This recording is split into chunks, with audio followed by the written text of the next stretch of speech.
This is a double action bullet.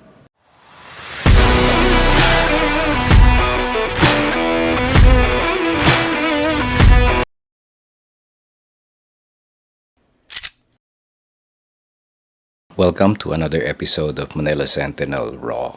So it's 2024 and we're here to debunk a few more gun myths. And one of my favorites really, or one of my old favorites, is the so-called double action bullet. This was a myth shared by old shooters, ironically, and passed around by people who've never really shot at all. So yung mga walang experience, sila na yung nagkalat ng myth na there is such a thing as a double action bullet. Now, to be clear, it's not the bullet that's double action, but rather it's the gun or the system. Ang totoong ibig sabihin ng double action is that for demonstration purposes, gamitin natin itong single and double action revolver. So, check. Cylinder is clear. Okay. Ang totoong ibig sabihin ng double action is the trigger system. Meaning, if a firearm works in double action, kagaya nitong Smith & Wesson Model 60, lagyan natin ng dummy round yun. Now, for the gun to fire, all you need to do is pull the trigger.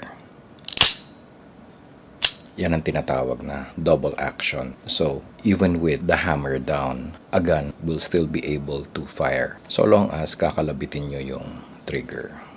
Ulitin natin.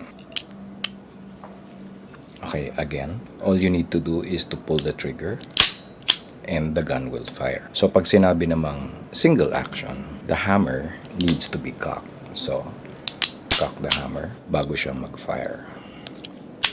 But before that, balik natin yung...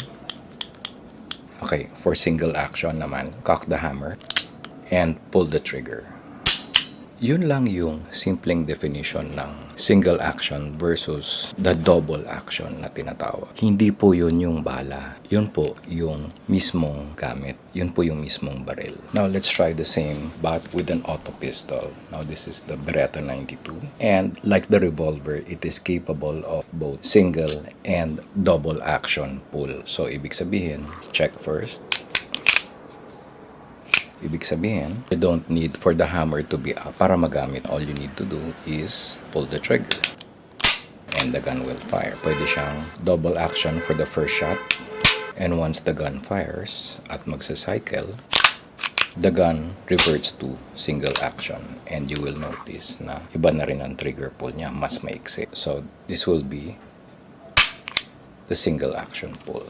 But then again, there are traditional pistols. For example, the 1911 series. Notice na nakababa yung hammer, the hammer is down. And no matter what I do, I will not be able to pull the trigger because this particular pistol is single action. Ibig sabihin, we need to cock the hammer back before we can fire the gun. It's the gun that works on the double action trigger system rather than the bullet. Marami po kasing siguro sabihin na natin tumanda sa mundo ng firearms pero naniniwala pa rin sa mga misnomer like that, or nobody really defines kung ano yung difference ng double action sa single action. Sayang naman din.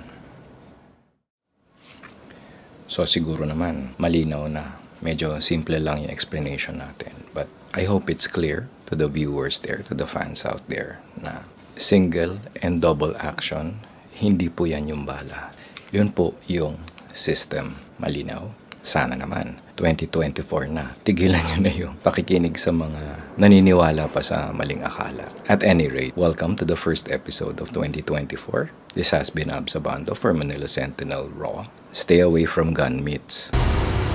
All the shooter needs to do is to pull the trigger.